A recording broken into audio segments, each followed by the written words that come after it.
Okay. So Suni, please meet Tanaji, and Tanaji meets Suni. Hi, Hello. Tanaji. Congratulations. Thank you. I'm. I've heard so much about you. I'm a big fan of a lot of your work. Thank you. And I'm a big fan of Ronnie and the film and you for making it. I see Ronnie's picture in the back. The crow's nice. It is. It's completely. It's all because of him. Yeah. So basically, let me just start with how I met Ronnie. Okay, I was a judge at a photo competition in Delhi at the Habitat Center, and I saw Ronnie's Jharia pictures, and I was really impressed, and I wanted to give them first prize, but I didn't know him at that time, and everyone said, the other judges said, no, no, no, he doesn't need the prize. He's already very famous and well known. We'll give it to someone else. But at that time, I was doing a kind of futuristic sci-fi film project. And I asked him if I could use his pictures for my lookbook. And he very sweetly said yes. So for a long time, actually, because I tried to get it off the ground, for a long time, they were part of my lookbook. And then Ronnie called me and said he was doing this film and did I have any advice or whatever? And I think I read some early drafts and saw a few, maybe one early cut. And then I saw the final film and was completely blown away. So that's my history with Ronnie. And because I've just made a film, I was really, really intrigued about how you guys pulled off this film with the small budget that you had. So I think it's a really inspiring story for people to know that you can actually make a really classy film, even though you don't have that much money. So that's what I want to find out from you guys, how you did it.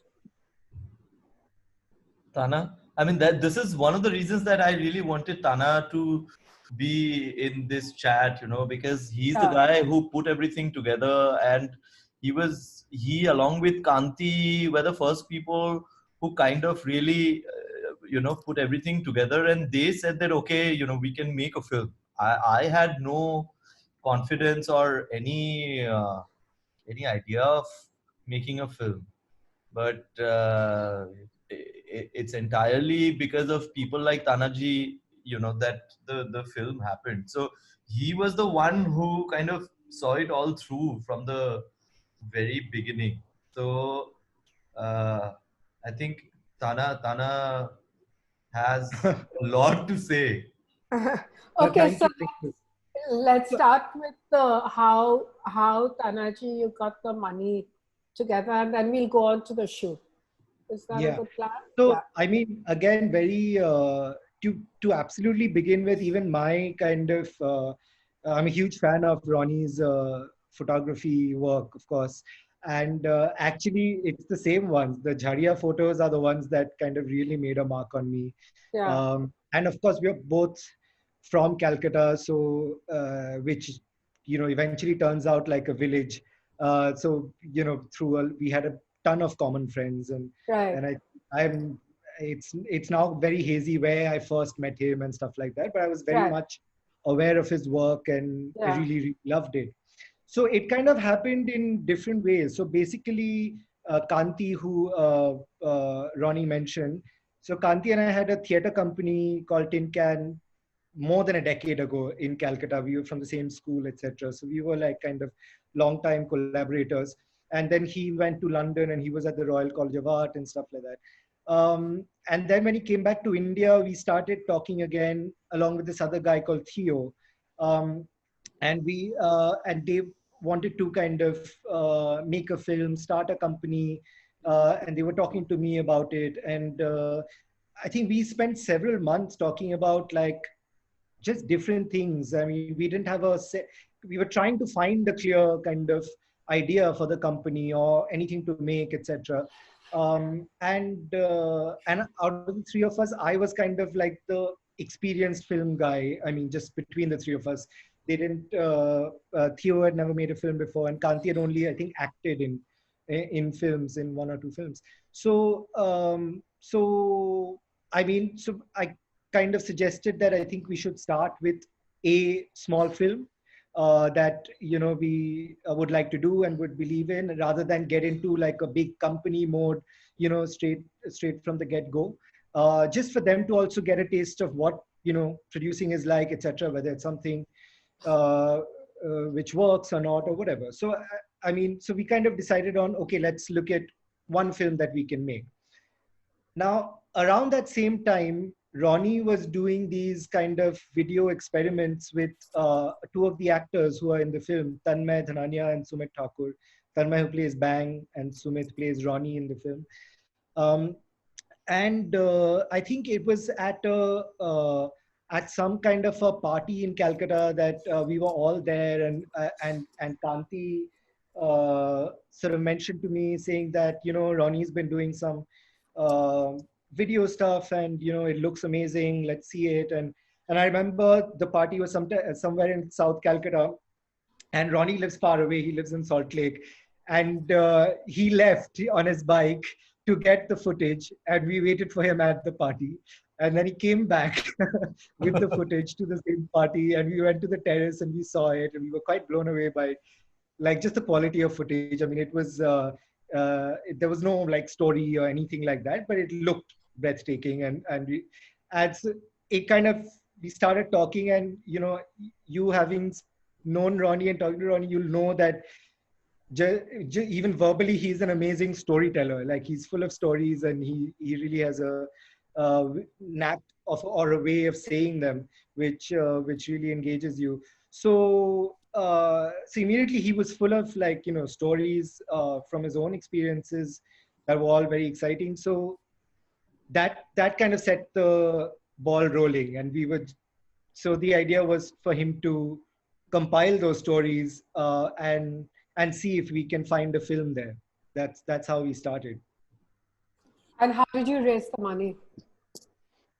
So Theo, who's one of the three producers, he primarily found the money. It was not a lot of money to begin with, so it's really due to him. He has family business, and he's a huge like film lover and film geek, and I'm sure he'll make more films in the future. So it was entirely him who found the money, and of course I must say here that the a big reason even why we could make the film in such a small budget, in spite of getting a lot of great like professionals in the cast and crew, is because those people didn't take Sure. much money at all. Yeah. And of course in the production also we found ways to Yeah. cut corners. But I mean, but the hard money that we did require was found by Theo. Okay. And I was amazed that Ronnie only shot for 16 days, right? Actually, I yeah. think a Or 14, rather 14 and a 16 half. nights. No, it's 14 and a half. Nights, not days, right? Yeah, 14 and a half night. Wow. So how did you guys do it? And see, what fascinates me is that you've done everything that is like really expensive to do, I think, in filmmaking, which is shooting at night, shooting in the rain. So how manage that? Because you have, I mean, I can understand, limited visibility scenes like, kind of close up or whatever with rain, but you have big wide shots in the night with rain. So I think we had to very carefully plan it. We knew how much kind of what the cash component we had, and there was no other option but to work within that. So first of all, it was about finding locations where we could club a lot of things together, because it wasn't possible, as you said, like firstly it was night, secondly it was rain. So and on top of that, because there are many strands and the stories go in different places, it wasn't just feasible to just find the ideal locations and keep moving every night. So Yeah. we had to, the first, so one of those things was the first thing, I think out of the 13 or 14 nights, I think 7 of the nights was inside a jute mill compound, which had a very widely different kind of spaces that we could explore. So a lot of the different stories actually took place in there or around there, right outside, even the medicine shop, the gate, the girl's house, and all of that. The We found factory. that was The factory. yeah, the Uh, factory as well. Yes, absolutely. and what Uh, about this tall, that tall grass? yeah, Where, the tall grass actually, that was different because I mean, from the very beginning, actually, there was the airplane scene. It started and we yeah, and all loved it. yeah. So tell me about the airplane. But we had to find an airplane Yeah. and somehow shoot it. And I remember before we could even find it, I kind of spoke to Ronnie saying that, listen, we'll try our best, but in case we don't, just think about what about a bus or something, like just trying to lay the groundwork in case, we are leading towards disappointment. Uh, But but no, we our amazing production manager, line producer in Calcutta, he found it. So it's in a film city, which is about like five hours away from Calcutta by road. And it's an absolutely ridiculous place because it's a very lavish and huge film city with like huge sets of like Rome and China and really? random things. But it was all made with the with scam money, with the chit fund money. Right. When that scam got busted, that film city shut down. So when we shot there, it was kind of abandoned for like I don't know, at least a couple of years. So Wow. we kind of struggled with getting permission for it, but we did, and it was far away. So we had to, but we still had to do a lot of work. Like our production designers still had to make a lot of that grass and things happen. What do you mean make Ronnie a lot of can grass? say more about it actually. Yeah. No, Ronnie? when we were discussing about the scenarios of this one, the aeroplane sequence, Hmm. when we went for the recce, and as Tana said, I mean, it was kind of a abandoned film city and all, but at the same time, there was nothing that we could work with other than the facade. So everything else was entirely designed by our production designer Devika Dave. She had to work before the day so the way the schedule was planned by Tana, she went there before and she worked on a couple of things. If you look at the Inside lamp, the plane. yeah, inside the plane, everything was designed. I mean, it was not at all like that. Right. So it all became like that. Then couple of these windows inside the plane, it had to be changed because the light had to come in an interesting way. So the Right. windows which were there in the plane, we had to change, and we did, I mean, so she did a couple of things with the windows. Then the lamppost was I mean, she put a lamppost there in front of the plane. That entire Kingfisher, that fisher was removed uh, from Kingfisher. Then the big grass, a lot of uh, plants were planted on the foreground where these guys would walk. So, some stuff was removed from behind the plane, some stuff was hidden, something was put in front Okay. of the plane so that it's easy for these guys to go on the plane, because it's single Right. shot from the moment they start from the bottom Yeah. right of the frame till they get on the plane to the wings. One Mhm. guy walks. So Mhm. I mean, we couldn't afford to lose a lot of time and do a lot of retakes because there was no abundance of water. And you can imagine how much water you have to spend on a massive wide shot like that. So Yeah. it was very difficult, but things were planned in a certain way where this kind of worked out. So you had a rain machine for Yes. that shot. Yes. We did, yeah. So out of the that was again part of the whole challenge about like how to make it within that budget. I think was about those three components: the locations, Yeah. the rain. We knew it was night, and kind of Ronnie and Shreya worked out like how the lighting will kind Yeah. of figure. Now the rain basically, um, a rain machine is not only expensive, but it also involves a lot of people and a lot of water and a lot of time to Yeah. shoot with rain machines. So we kind of took the decision, two decisions which were quite crucial early on. A was to not do sync sound because we knew we were working with rain and stuff like that, and it would just be very hard to like keep doing retakes for sound Right. purposes, Right. and we wouldn't be able to. So we took the decision very early on, saying that let's not even try that. Let's not waste money Yeah. on that. Yeah.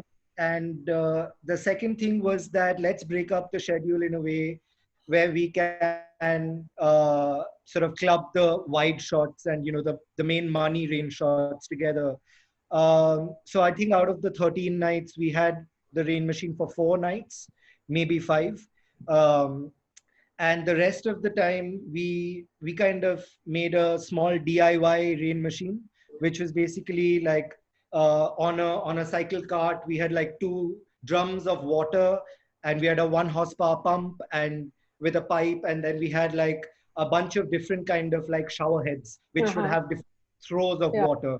Right. And so a lot of the close shots and stuff where your interiors and you only see like rain kind of Sure. out through the window outside and stuff Sure. were through that DIY machine, Even which for some was bigger shots, we use the DIY machines. Some of the bigger shots yeah, also, yeah, actually. because we were running out of time and moving Ah. the rain machine was a big, time consuming we had to do with that. But how did you do the wider shots with your DIY machine? Say, for example, the shot where Tanmay and Shonok in the film Bang and Pottle go back to the shop to sell. That Yeah. entire shot, I mean, it was a mix of, the rain machine and our own thing, because there was Okay. no water. There was no Right. water, so we couldn't use a lot of the. Right.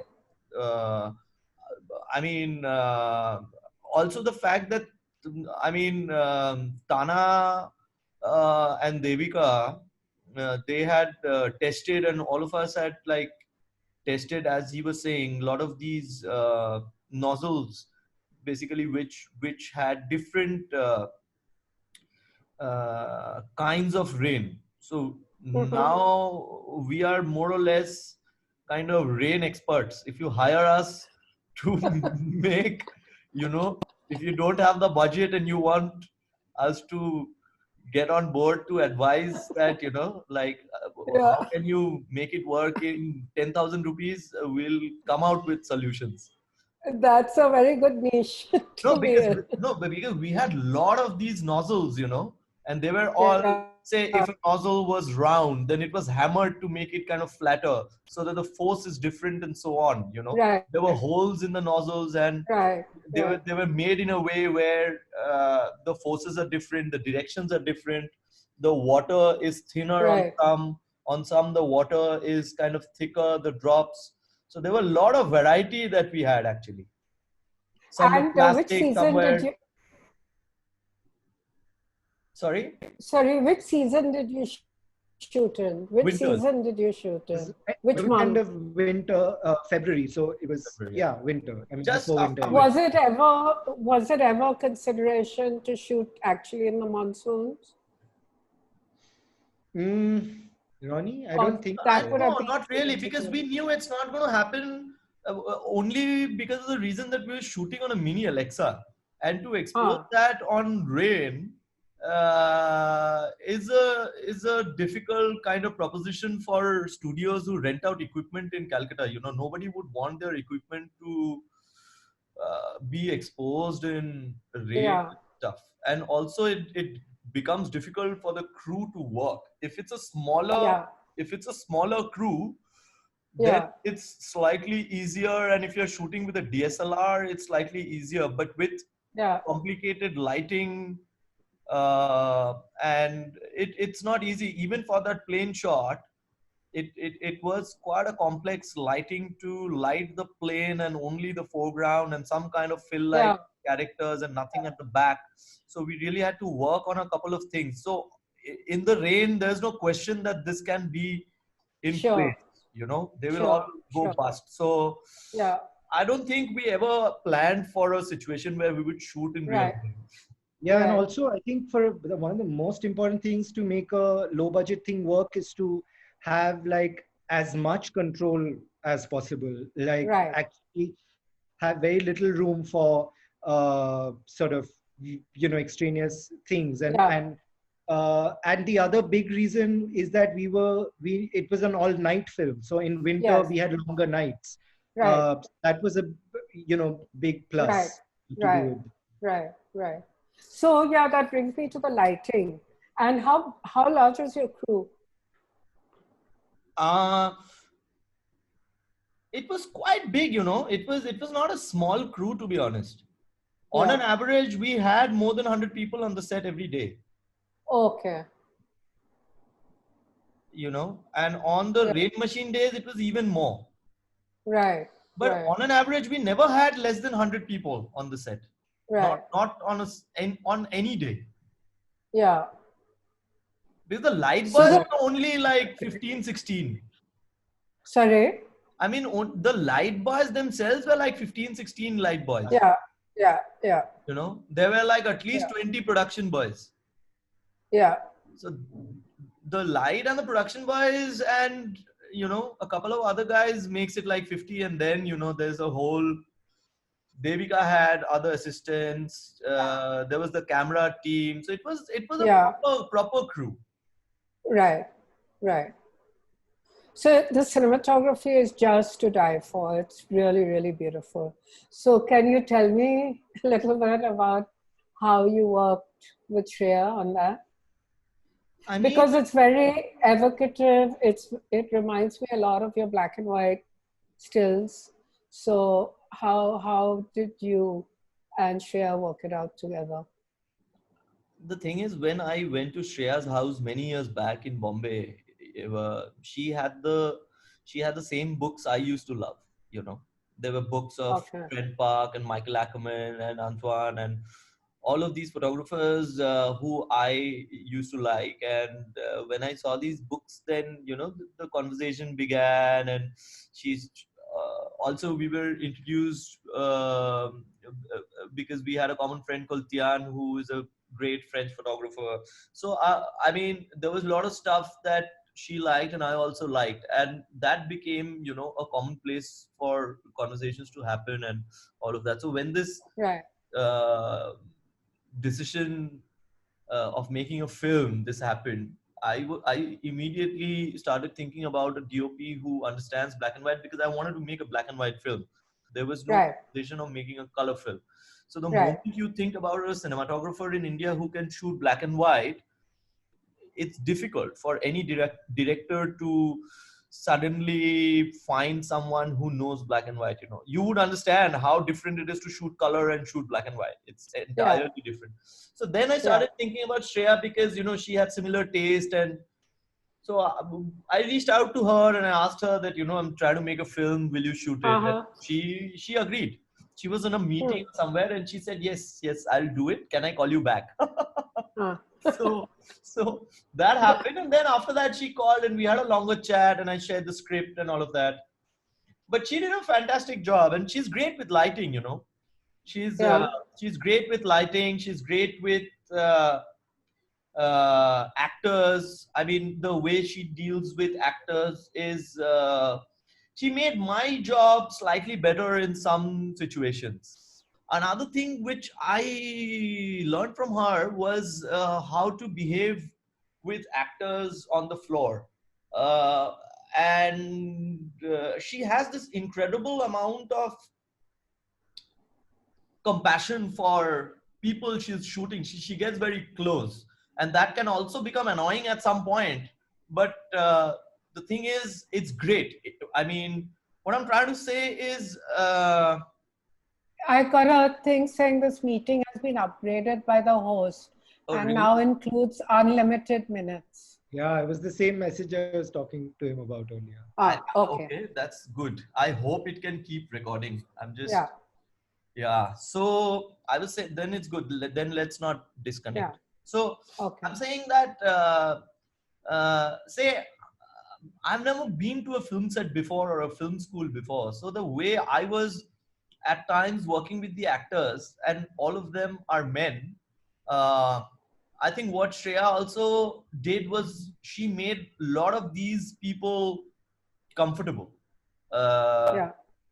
Also for Srijita and Tanmay, she made them very comfortable. And that helped me.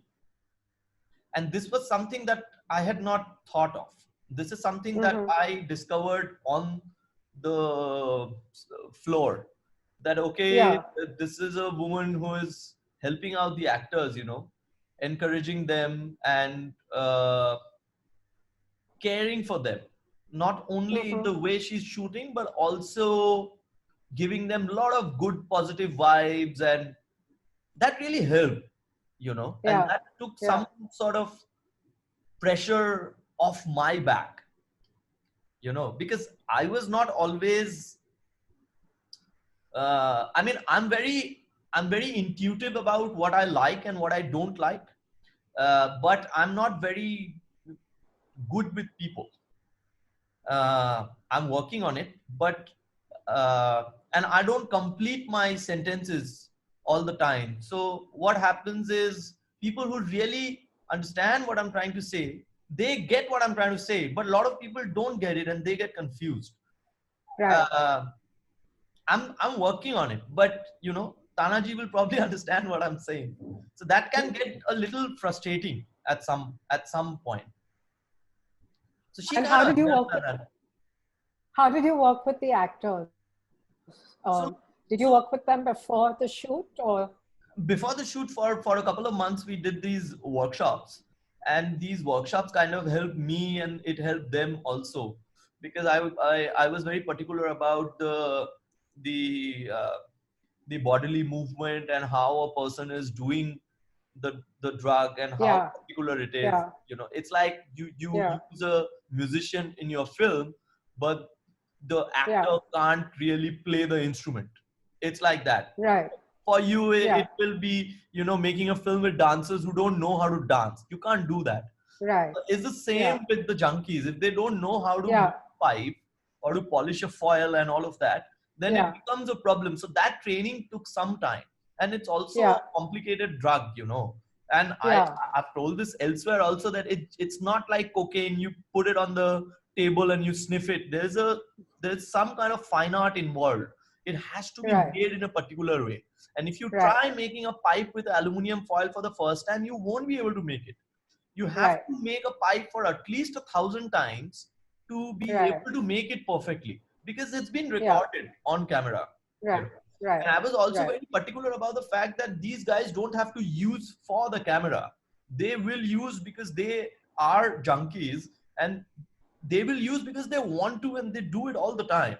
They don't have Yeah. to do it for the camera. So to get it into their muscle memory, Yeah. that took some time. That really took some time. Apart from a But couple also, of scenes, say yeah. in the father and the son sequence on the table, where there is a astrology Yeah. program going on, that Yeah. was a sequence where it was told to the person that you smoke. Other than Hmm. that, it was very organic. In elsewhere in the film, it was very, very, very organic, and Organic. So what the actors felt like doing, yeah, whichever part of the process they were right. doing. Yeah. And the astral, that's hilarious. It's a very amazing scene, that one. with the Taj on the wall and the plastic flowers and this kid eating his food and this father. I mean, and this background. So, had you thought about the sound before, or did you put it in later, the astrological, or was it in the script? No, it was not in the script. Hello? Hello, can you Okay. hear me? Yeah. So Yeah. it was not in the script, but this is something that I came up with later.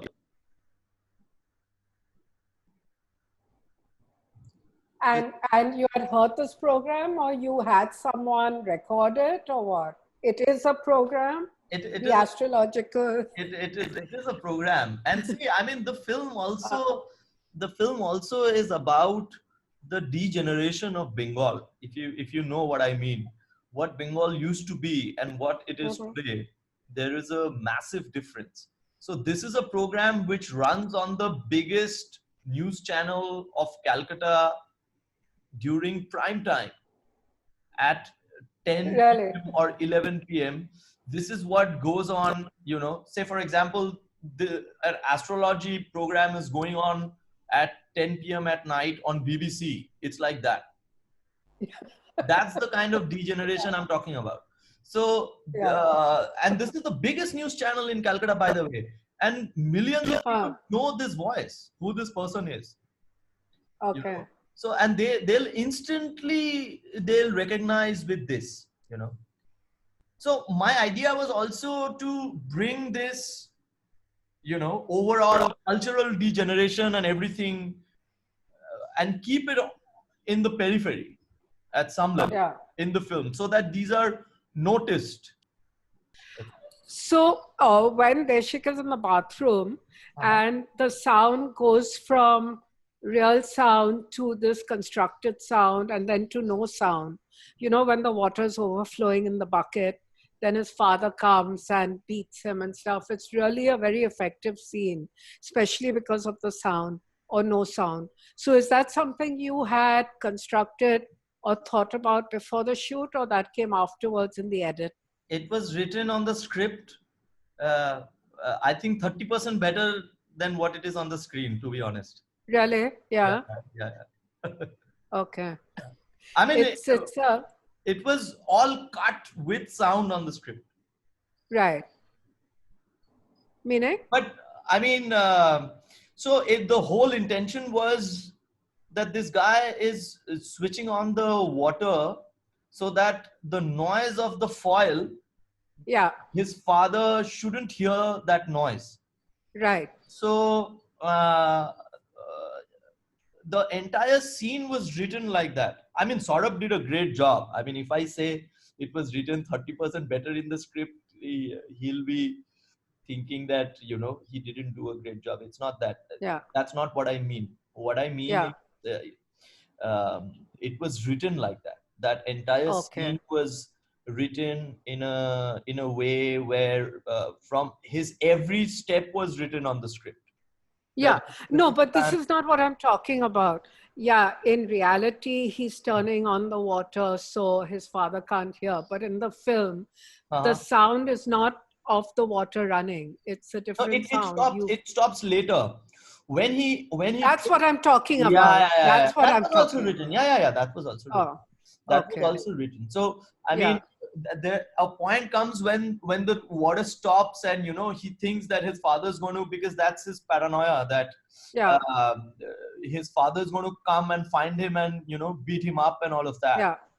And Yeah. the and to Saurabh's to counter and contradict myself, I want to say that the scene where the shot where Saurabh's crying, Yes. water coming down from his eyes, happened much Yeah. later.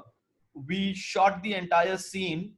We were just packing, and I think we had packed up or something. And then I went to the other room and I was sitting, and somebody came and said that Saurabh is very sad, uh, and can you guys please go and talk to him? So I said, what happened? And someone said that he's crying. So I grabbed Shreya's hand And then I said, "Ki go, let's go shoot him." You know. So, and I was not interested in what his whatever emotional state His is. problem was. So I didn't talk to him. I saw him standing in the bathroom exactly where we had left, and it had been hardly 3-4 minutes. And I looked at his face, and I knew that it's tough for him. And we started rolling, you know. And then in a couple of seconds, tears started falling, and we were quiet. Me and Shreya didn't speak, uh, and we didn't say anything to Saurabh. We entered with the camera, and he understood why we were there, you know. Yeah. So, and then that also happened. I think he did a great job in the bathroom, and also the Yeah. fact that, you know, the way he enters his house and everything, it's quite. I mean, what I had imagined him to do or perform, he did Yeah. much more than that. Yeah. And also his posture, as you were saying, you Yeah. know, his absolute physical presence. That's when I actually, in that bathroom scene, thought of asking you how you worked with the actors to make them into Yeah, like so the drug postures, junkies. the postures, etc., were not written in the script. How he's going to sit was not written. But other than that, everything else, and I was not very happy with the way he was sitting on the pot. But then I made peace because you know, I realized that he's making the character, you know, his own. So Yeah. then I told to myself that, okay, you know, it's him. It's not what you Yeah. had written, and it's something else Yeah. now. So Yeah. let's go with what this person has become now. Right. Then the other thing is a lot of animals in your film. How did you do the crow on the head? It was also Tana. You want to say? It's very challenging. I'm sure you would know working with animals, and it's Yeah. very, very stressful. And we uh, we got a crow handler, but crows are not handleable really. Really. So it was a, I don't know, the less we talk about it, the better, but it was a very stressful day of shoot. And it was Really. very stressful for the actor also. I mean, he's only there for one shot, Omlan, Yeah. Yeah. pro shot, but we knew Yeah. we needed somebody, you know, very, somebody really trained and good. And he's Yeah. a long time veteran theater Yeah. person in Calcutta. Yeah. Uh, so it was amazing for him to do that. But Yeah. it was ridiculously tough shooting with the crows. Yeah. The dogs were very easy. We didn't even have to think about them or Yeah. write about them in the script. They Right. kind of Right. happened very naturally. Both when you know, when uh, Raja's character takes a leak in the empty go down, it's Yeah. it's like magic. You know how the dog comes in and goes out, Yeah. Yeah. and even in the end of the film, I mean, obviously Ronnie spotted the dogs and we knew we wanted to shoot with them in Yeah. the end, but nobody was handling the dogs or directing Right. them. Right. They- Amazing. That crow shot is just amazing. Yeah, Well it was- worth all the trouble. that was a very traumatic night of shoot. that was the only night when I kind of panicked a little bit, because my film was, I mean, I was very scared. So, but yeah, it happened, and you know, people got to see You were it. scared about what? Scared about the fact that it's not going to happen. And there The was shot or the film? the shot. Yeah. And I always thought that a lot of the film depends on this last shot. And because see, as most of the things are true in the film, this also is a true story. This happened in Topshia, which is near Park Circus, many years back in the 90s. When a friend of mine had told me that, you know, there was a person sitting exactly like that, and another, Yeah. with a foil in the hand, and he was sitting, and he was not smoking, and the pipe was on his mouth, and he was just sitting like that. And another junkie was looking at him from a distance, trying to understand if the man is dead or alive and if he can go and take the stuff. And suddenly a crow sat on his head. And this guy realized that, okay, this is a dead man. So he went and he started to take that foil from his hand. But just because he was holding it like this, he couldn't take it. So he had to tear the part where the stuff was melted and where the stuff was. He just took it away. Okay. And I could never forget that, you know. Right. And I always thought, you know, that while thinking about the film, I always thought that Catstick should begin with the plane sequence and end with that crow sitting on the man's head. It's an amazing, amazing shot. Well worth all the trouble. Okay, so the film begins and ends with your name. I don't know if you've noticed it. Does it? It does, no? End with my name also? No, it begins with your name, right? Yeah, it does. The reason the film is also, I mean, of course, it's just gorgeous to look at everything. But the reason it's so powerful is that it feels really like it's, what can I say? Like it's from the inside, and it's very deeply felt, the film. So it's not someone, as I said to you on the phone before, who like researched junkies and then made a film about them. You know, it's very, and the kindness in it, you know, that is also something that was very sweet, that in the middle of all this horror, you know, there is such kindness between junkies also, you know. So can you talk a little bit about that?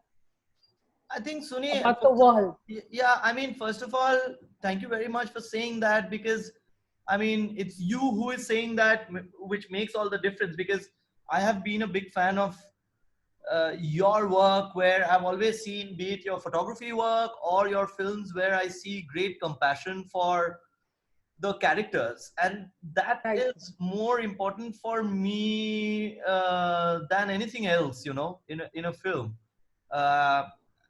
And I think that people in general are kind, and people in general are very, very nice to each other, mostly. And I had no moral judgment to make, you know, because this is a film which is about me and my friends and how we grew up. And all of them are very real, because from their vocabulary to the characters to the stories to everything, uh, all of these people lived, you know, with me, and I have these memories, and I remember how difficult it was for me to write them, you know. That was the most cruciating experience. To shoot it and to edit it was not so difficult. To write it down on paper, it was difficult, because then you are also confronting with your own insecurities and guilt and remorse and shame and all of that. And to accept and admit your guilt and shame is not so easy, you know, and to make peace with it. So it took me a long time to finally do it, because I cleaned up in 2009, and it had been almost 7-8 years after which I started writing this. And to be honest, there was no other story I was so close to other than this. And I have always engaged with conversations around drugs and addiction, and you know, these people, you know, and I've always felt that there's not enough understanding. And there was a time when, I mean, you know, I was trying to read what people have written about addiction and what the world thinks, and you know, what do the psychiatrists think, and how does the family really work, and how recovery was made possible in the world, and all of that. And that had a certain impact on me. And I really wanted to keep something for the next generation, and also my generation and people, uh, to see who an addict is. Even if they understand 1% of who an addict is, I think somewhere down the line, all our efforts has some meaning, more than an artistic achievement. It's about real people, and real struggle, and real ostracization from the society, and a real violence. And if you look at all the drug films which happen in the country or even outside, it's mostly about, you know, the substance, and how they are trafficked, and what happens to the mafia, and the gang wars and violence and macho behavior. And it's very far away from reality, even if they are shown in a realistic way, with much better narrative than my film, and much better uh, believable performances from an audience perspective. They're not rooted in realism, is what I'm trying to say. They're far away from reality. It's all cooked up, and it's very it's not authentic.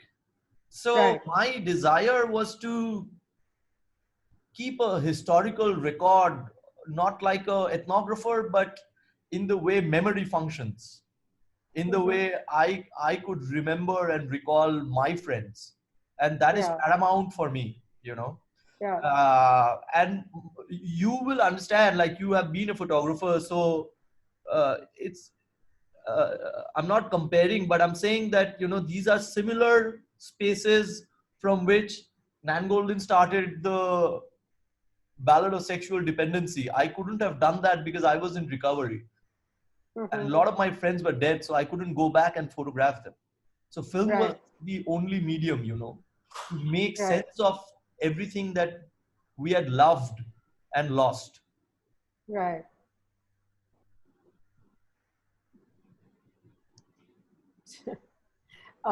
So do you Also, I think? think for the rest of us, that was what we believed in, because we knew from the very beginning, we knew that we didn't have a narrative, like driven film as such. And but it was this kind of the strength of the personal element uh, uh, of such a rich kind of time capsule of this Yeah. subculture, that is, and the authenticity of it, and coming from Ronnie's own kind of deep personal space. I think that's what Yeah. attracted everyone else Yeah. to Yeah.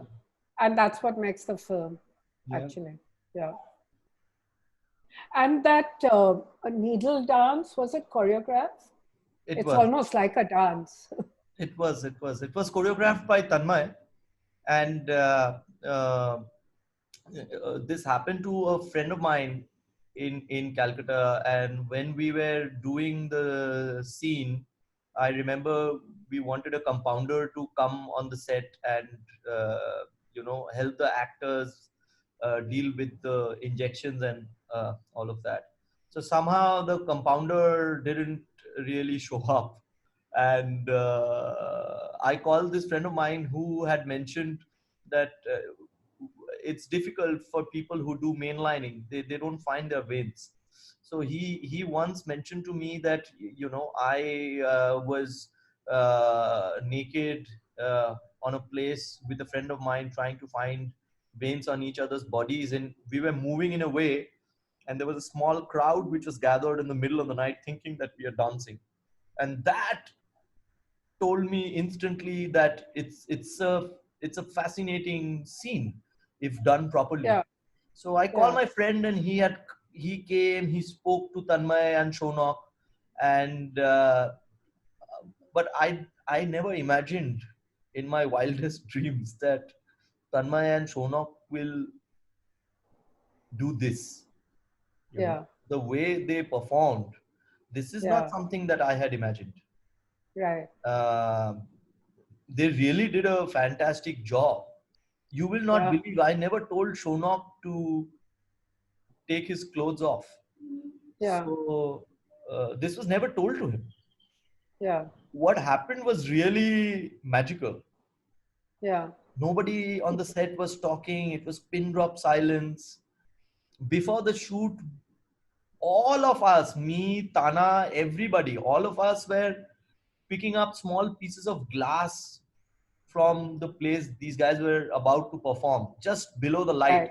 Because from Right. from the place where the light comes in, what happened was it Yeah. was all glass on the top. So the glass Yeah. broke, and it was all small pieces of hundreds and hundreds of glass there. And these guys are barefoot and they're doing it. Yeah. It's filled with Yeah. that. So we all went and we cleared that, and then Right. it happened, you know. And the way the credit goes to Shreya and Shonok and Tanmay Mm. for this scene. What these three Yeah. people did was really, you know, and you will also understand, Suni, if you're a photographer, there are certain moments in life where you take a picture Yeah. and immediately, even if they are not developed or you haven't seen, it feels in the stomach that something Yeah. special happened. Yeah. uh, it's Yeah. very bodily reaction, you know, that Yeah. this is something uh, Yeah. special, Yeah. and it's probably going to stay. I knew that Yeah. it's something really special. The very same Yeah. night we were shooting, I knew it's going to become something eventually. Yeah. Yeah. It's beautiful. What else? I think. Oh yeah, the dead guy. You Ah, have. lovely. I was looking at him and seeing I couldn't see him breathing, and he's on screen for quite a long time. So how did you manage that? Tana? Um, yeah. First of all, I think at some point before the shoot, there was a lot of pressure from Ronnie on me to play that role, and rarely I put my foot down on these things. But I was like, no, Ronnie, it's just not. Don't put this on me and stuff. But anyway, we found a great David, um, who was really, who really brought something more to the character. I feel because he was just so physically so funny, you know, and Yeah. it kind of really adds to the scene. Um, and actually the three actors are great, and two of them, especially Joy Raj, who plays Tamanna, is again he's a kind of legend in Calcutta, you know, of the independent film scene and also the theater scene generally. And so he's the one who slaps him and he falls, etc. So it always helps to have these kind of veterans on set, because they really guide the people like David, who hasn't been in front of the camera too much. Or so a lot of that physicality was from there, and he tried his best. And we did a little bit of manipulation in the post also to make sure he keeps he's really good. So I was very impressed. But something else also happened. If you look at that shot, that's one long 13-minute take. Yeah. And so what we were doing is, if the camera was like this, you know, so where this character was, I would say that, and also the fact that we were dubbing, I would say that David breathed, and he would breathe while he is off camera. And the moment I saw these guys coming towards him, I used to say that David stopped breathing in 3 seconds, and then he take a long breath and be like this while the action is on him. So this is like a lane which is like L, you know. So the camera would go from here to again here. So he has some time to breathe here, and again come back where, you know, he's not breathing. So that kind of helped in a way. Okay. And I saw it twice. I saw it again, and second time I noticed the Cat Sticks Matchbox. Ah. Yeah. So that's it with my questions. Thank you, Suni. Thank you so much. I'm so happy that you liked it, and I mean, I loved it. it really kind of uh, The makes music so is much also difference. lovely. Huh? The music is very, very nice. The music, Yeah. the background, the score So is for a very lot of good. us, it's the first film. For me, for Shreya, Yeah, for yeah, for the music director Oliver Weeks, for him also, it's the first film. Um First feature film. He's done a few short films, but uh-huh. he's a great he's a great guy to work with. One of the loveliest persons. He's worked with people from the Radiohead before. He has worked with Elton John before. Very experienced person and I was looking for somebody who knew Western classical and rock and roll, Right, and someone who right. also knew the sound of Bengal. And he had Yeah, worked with Moshumidi before, who is like a cult legend in Bengal, you know. right, So her songs have like 60, 70, 80 million views and stuff. So right, right, everybody knows right, her songs. Uh, right, so she introduced me to uh, uh, Ollie, and right. he arranged everything in London. So all of that, I mean, the violin, the cello, and everything, it's all Ollie's Yeah. friends and musician friends who did it. Beautiful. Yeah. We were very happy, and it's actually coming out as an album, and it'll be all available on Spotify and Amazon and Oh, that's iTunes great. and all of that very soon. I think That's great. within a week or something. It's all coming Oh, out lovely. album, yeah. And eventually, Right. the plan is to make a LP and release it again. So let's see. Like a vinyl LP. Yeah. Wow. Yeah. Nice. Nice. And of course, your editor, I work with Nikon. Of course, you know him. I know him very well. He did a great job. He did. He did. Yeah. Yeah. And He had like three yeah, presidents. the film is really brilliant, Ronnie. You should be really, really pleased. Thank you. I'm so happy people like you like it. And that this is something Oh, that me and Tana have been, like we're more concerned about uh, doing something which, our friends and like-minded people will like, rather than the mass liking it. And we never really engage with the film from that kind of perspective. also, Even this is not that kind of film. it is not. And Yeah. I'm so fortunate to have people like Tanaji in my life who never put that pressure on me from the very beginning, that Yeah. you have to make something that can sell tickets, that will Yeah. release. Yeah. You Yeah. know how it is. Yeah. So there was no conversation like that. We knew what we were getting into. And Yeah. I don't know if there are producers like him who can take that leap of faith with someone else who's never made a film before, Yeah. you know. Yeah. So uh, really, really happy that these were people who introduced me to film, like Tanaji and Kanti, and Yeah. you know. Take a bow, Tanaji. No, thank you. Really. It's really like reactions such as yours, which make it all worth it. So thank you.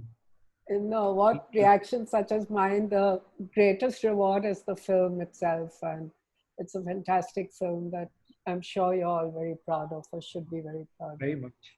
of. And I'm so glad it's getting the attention it deserves. And I hope it gets even more of that. Yeah. Now So on that we're that all note, locked down. actually, on that note, actually, a big thank you to Mubi. Because Yeah, it's been as tough as it has been to make the film. It's been even tougher to get it out there, and yeah, that's when it becomes really difficult, and you kind of yeah, question the whole reason of making films and yeah, everything. yeah, yeah, So a big kudos to them for seeing the value in it and putting it out there, and Yeah. And I hope it goes on Movie International soon because a lot of people I have hope been so. I think asking me. they have said, I mean, it's part of Yeah. our deal and they have it Okay. for some time now. Yeah. Yeah, I think that's in the works. I think we'll get to know soon. Okay. Because a lot of people outside India have been I asking me know. Yeah, where they same. can see it. So I look forward to that. So, And Ronnie, what's next in terms of a film? It's tough. I mean, I'm trying to write a couple of things. Huh. It's too early, but I mean, just trying to develop a couple of things and see where it goes. I finished writing one treatment, trying to do a couple of passes on that and see how people react to it. And Mhm. can't wait to make another one, Suni. Yeah, it's addictive, no? It's like a disease. It is. It is. Once it catches you, it doesn't let go. It is. It is. It's a fantastic medium. Yeah.